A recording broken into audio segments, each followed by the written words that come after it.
Olá pessoal, professora Michele Guirra, e nessa videoaula nós vamos aprender as três partes que se compõem o TCC, que é o trabalho de conclusão de curso. Então nós vamos começar aqui olhando essas três partes e em seguida nós vamos explanando. As três partes do TCC, elas se compõem entre elemento pré-textual, textual e pós-textual. Dentro do elemento pré-textual, nós vamos ter todos esses itens aqui. A capa, folha de rosto, ela é parecida com a capa, exceto que vai subtrair alguns elementos. Nós temos a folha de aprovação, que é uma folha onde o professor, lá na hora da apresentação, vai poder colocar a sua nota. Então ali vai aparecer o nome dos componentes da banca e ele ali nessa folha vai atribuir a sua nota, por isso o nome folha de aprovação. Nós temos a dedicatória, que é uma folha que você vai escrever, ou o grupo vai escrever, para quem você está dedicando este trabalho. Então, o seu trabalho de conclusão de curso, ele pode ser dedicado a uma pessoa em especial ou a um conjunto de pessoas. Agradecimentos é semelhante à dedicatória, porém, não são iguais. Agradecimentos é o geral. Todas as pessoas que puderam participar do trabalho e de alguma forma contribuíram para esse trabalho. Epígrafe é uma página onde você vai colocar uma frase, pode ser um salmo, um provérbio, ou a frase de algum pensador, de algum filósofo, que faça alusão ao seu trabalho. Se o tema do seu trabalho for sobre plantação de batata, uma frase que fica linda ali na epígrafe seria: batatinha quando nasce espalha a rama pelo chão. Resumo em língua nacional, em português, então você vai fazer um resumo do seu trabalho, lembrando que o resumo é parágrafo único, então haverá apenas um parágrafo para todo o resumo. Embaixo do resumo vão palavras-chave, que são as palavras principais dentro do seu trabalho, pela qual o leitor poderá identificar se aquele trabalho tem interesse, tem relevância para aquilo que ele precisa ou não.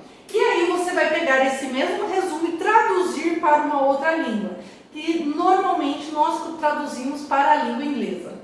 Lista de ilustrações. Então, durante o nosso trabalho, nós colocamos figuras, né? E nós vamos fazer uma lista, como se fosse um sumário dessas ilustrações. Então vai estar lá figura 1, pontinho, pontinho, pontinho, em qual página ela se encontra. Lista de tabelas segue a mesma lógica. Durante o nosso trabalho pode ser que nós tenhamos usado tabelas, então planilhas dentro do nosso trabalho, e aí nós vamos pegar cada uma dessas tabelas, nós vamos colocar a legenda nessa tabela e em seguida ela vai ser acrescida nessa lista de tabelas. Lista de abreviaturas e siglas.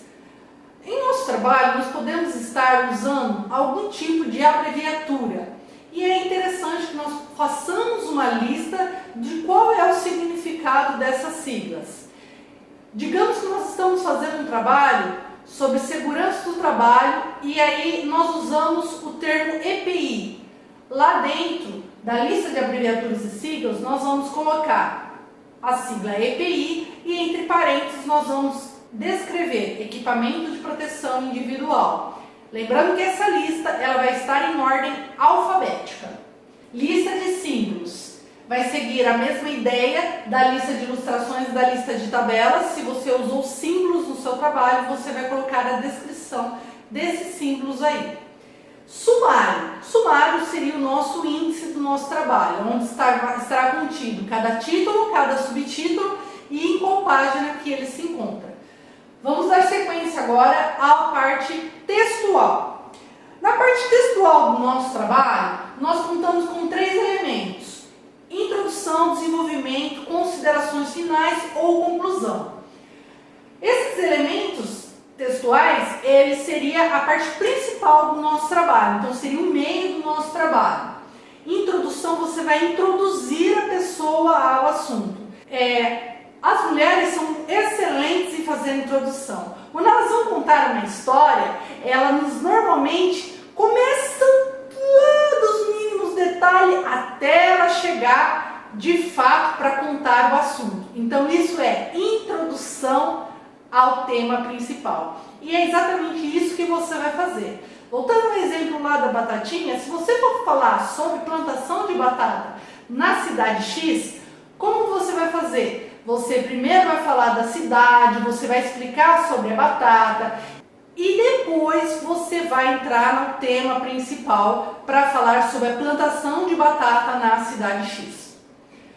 Considerações ou conclusão. É onde você finaliza, onde você passa o laço no seu trabalho e você fecha ele. De repente você aplicou uma pesquisa de campo e obteve um resultado com isso. É aqui na conclusão, nas considerações finais, que você vai inserir esse resultado final. A última parte é o elemento pós-textual. No elemento pós-textual, nós vamos contar com referências bibliográficas, que são os livros, artigos, sites que nós consultamos para conseguir fazer o nosso trabalho. O glossário. Glossário são palavras que nós vamos colocar que não são usadas no cotidiano, no dia a dia. E para que a pessoa não precise consultar um dicionário para conseguir identificar que tipo de palavra é, nós podemos utilizar o glossário. Lembrando que o glossário virá com a palavra, sua descrição, sempre seguindo a ordem alfabética. Apêndices e anexos. Eu vou fazer um paralelo entre apêndices e anexos para que talvez fique mais fácil para você memorizar. Apêndice, quando você ouve essa palavra, o que vem na sua cabeça? Você pensa logo assim: eu fiquei sabendo que alguém estourou o apêndice e a pessoa foi internada às pressas. Então, é seguindo esse exemplo que nós vamos guardar a diferença entre apêndice e anexos. O apêndice é todo e qualquer material produzido por você ou por alguém do grupo, que fez parte do trabalho, na composição lá da parte textual do meu trabalho, porém não está lá, mas eu quero que a pessoa que leia o meu trabalho tenha acesso a esse material. Vou simplificar para você. Vamos supor que nós estamos fazendo nosso trabalho sobre a batata e nós fomos até o campo e aplicamos um questionário para os plantadores de batata e para os donos das fazendas de batata. Esse questionário ele foi produzido pelo meu grupo, pelas pessoas que estão no meu grupo. Então nós elaboramos um questionário e fomos lá aplicar.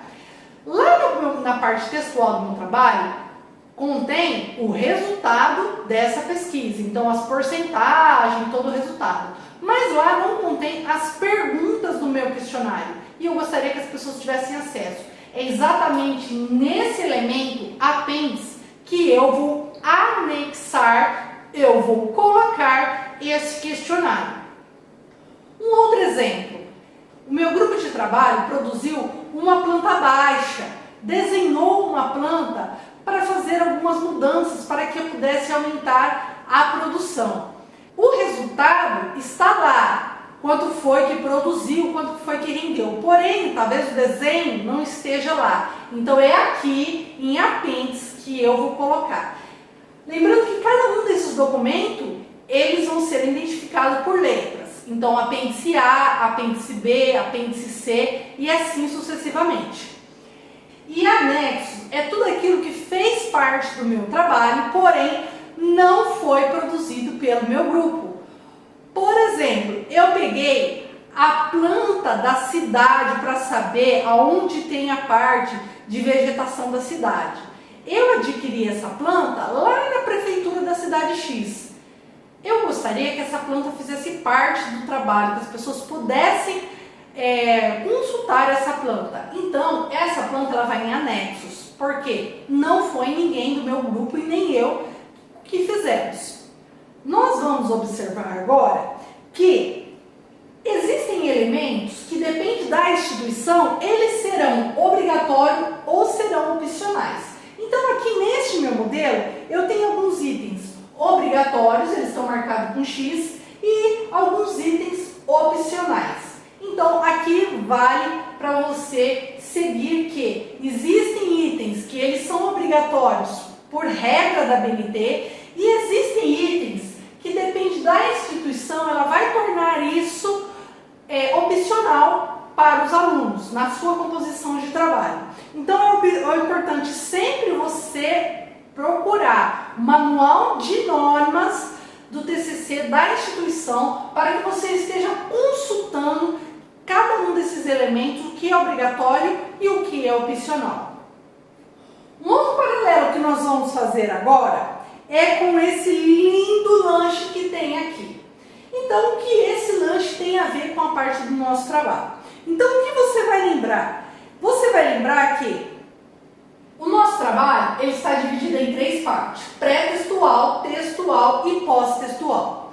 O que eu vou dizer para você é que a parte pré-textual e a parte pós-textual, eu chamo elas de pão. Então eu falo para você, parte pré-textual e pós-textual, ela é o pão de um hambúrguer. Pão e pão. E o que seria o recheio? O que seria a parte do meio do pão?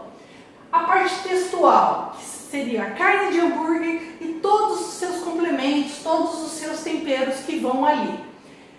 Para que nós vamos guardar isso? Para você lembrar que quando você estiver fazendo o seu trabalho, existem elementos que vão ser praticamente iguais entre todos os trabalhos da sala. Todos os trabalhos vão ter capa, todos os trabalhos vão ter folha de rosto, todos os trabalhos vão ter folha de aprovação e assim sucessivamente. Porque há um padrão a ser seguido. Então o nome das pessoas vão estar no mesmo lugar, o nome da instituição, o título do trabalho, só vão mudar ali as frases, o texto, o nome das pessoas. Os demais é igual. A mesma coisa do meu pão. Eu posso ter várias lanchonetes utilizando do mesmo fabricante de pão. O que vai diferenciar a minha lanchonete da esquina é aquilo que eu ponho dentro, como eu faço o recheio do meu hambúrguer. Então, qual é o recheio do meu hambúrguer? A parte textual, que é a carne do meu hambúrguer e todos os meus complementos. E no meu trabalho, essa parte são os elementos textuais, que é a introdução, o desenvolvimento e a conclusão. A grande sacada do TCC é você caprichar no recheio, é você caprichar no hambúrguer. Quando o professor ele vai pegar um trabalho, ele vai fazer igualzinho você na lanchonete. Quando você vai comer um lanche, você não fica na expectativa do pão. Você normalmente morde na expectativa do recheio, na expectativa da carne, na expectativa do queijo, na expectativa ali da maionese caseira. É com essa expectativa que você abocanha o seu lanche. O professor vai fazer a mesma coisa. Ele vai pegar o seu trabalho e não vai ficar assim: nossa, que capa, nossa, que glossário. Não, ele vai pegar o seu trabalho e ele vai querer devorar o recheio do seu trabalho. Então capricha nisso. Eu encerro aqui esta videoaula. Se tiver dúvidas, escreve pra gente. Bons estudos e até a próxima!